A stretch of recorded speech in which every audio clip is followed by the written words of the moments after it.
Peradaban pra-Islam Cina dan Hindia. Peradaban Cina berawal ketika berdiri berbagai negara, kota, polis di sepanjang lembah Sungai Kuning pada zaman Neolitikum.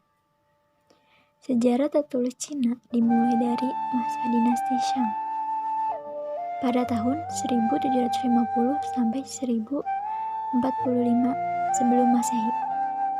Sejarah Tiongkok adalah salah satu sejarah kebudayaan tertua di dunia. Dari penemuan arkeologi dan antropologi, daerah Tiongkok telah dialami oleh manusia purba sejak 1,7 juta tahun yang lalu. Peradaban Tiongkok berawal dari berbagai negara kota di sepanjang lembah Sungai Kuning pada zaman Neolitikum.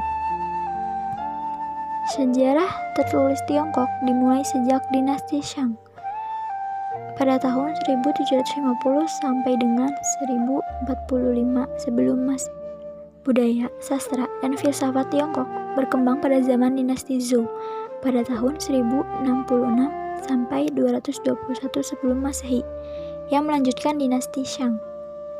Dinasti ini merupakan dinasti yang paling lama berkuasa, dan pada zaman dinasti inilah aksara Tionghoa modern mulai berkembang. Dinasti Zhou terpecah menjadi beberapa negara kota yang menciptakan periode negara perang pada tahun 221 sebelum Masehi. Qin Shi Huang menyatukan berbagai kerajaan ini dan mendirikan kekaisaran pertama Tiongkok. Pergantian dinasti dalam sejarah Tiongkok telah mengembangkan suatu sistem binokrasi yang memungkinkan Kaisar Tiongkok memiliki kendali langsung terhadap wilayah yang luas. Kekayaan alam Cina yang begitu melimpah menyebabkan kemajuan kebudayaan yang cepat dan beragam. Mengalirnya Sungai Huanghe dan Sungai Yangtze merupakan sumber kehidupan bangsa Cina dengan cara bercocok tanam dan berternak. Tantangan cara hidup bertani mendorong bangsa Cina membuat perkakas pertanian dari bahan logam, apalagi tunjangan dengan wilayah Cina Selatan yang kaya akan barang tambang seperti besi, timah, emas, dan tembaga. Selain menjadi perkakas pertanian, logam pun diolah menjadi perabot rumah tangga seperti periuk, tombak, pisau, dan lain-lain. Cepatnya kemajuan bangsa Cina di bidang teknologi pertanian mendorong terbentuknya kerajaan. Dinasti yang pertama adalah dinasti Xia. Peradaban India sebelum masa keislaman. Kondisi Asia Selatan dulu India pada masa sebelum masuknya Islam telah mengalami perkembangan yang sudah cukup lama dari beberapa tahun sebelum Masehi. Dalam perkembangan tersebut, India sudah mempunyai kebudayaan tinggi, yaitu Mohenjo-daro. Secara general, kondisi India sebelum Islam datang ke sana sudah relatif tertata masyarakatnya dengan kehidupan ekonomi yang makmur. Meskipun adanya polemik politik karena perebutan kekuasaan di antara putra-putra mahkota, namun kondisi keagamaan di India cukup terjaga, tidak mengalami kemunduran. Di negara India terdapat istilah Asoka. Nama Asoka berarti tanpa duka dalam bahasa Sanskerta. Tanpa soka duka. Asoka ialah pemimpin pertama Bharata, India kuno. Setelah para pemimpin Mahabharata yang termasyhur yang menyatukan wilayah yang sangat luas ini di bawah kekaisarannya, yang bahkan melampaui batas-batas wilayah kedaulatan negara India dewasa ini. Seorang penulis Britania, H.G. Wells, menulis tentang Ashoka, yaitu dalam sejarah dunia ada ribuan raja dan kaisar yang menyebut diri mereka sendiri yang agung, yang mulia, dan yang sangat mulia.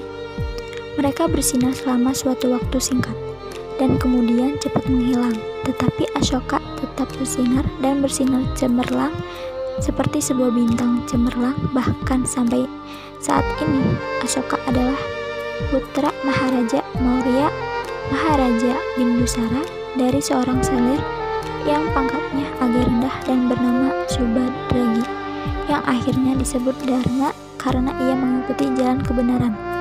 Ashoka memiliki beberapa kakak dan hanya satu adik, Drupadi.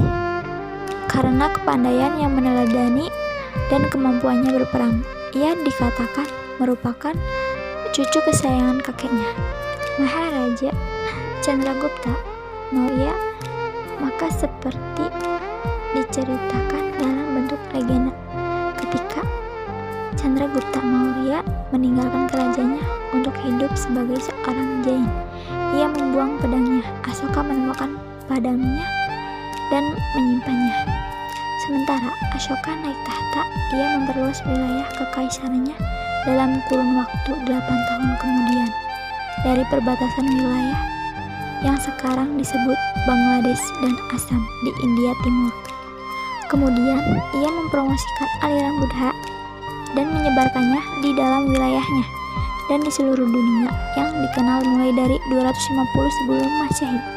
Maharaja Asoka bisa dikatakan adalah yang pertama dengan serius mengusahakan pembentukan suatu politik Buddha.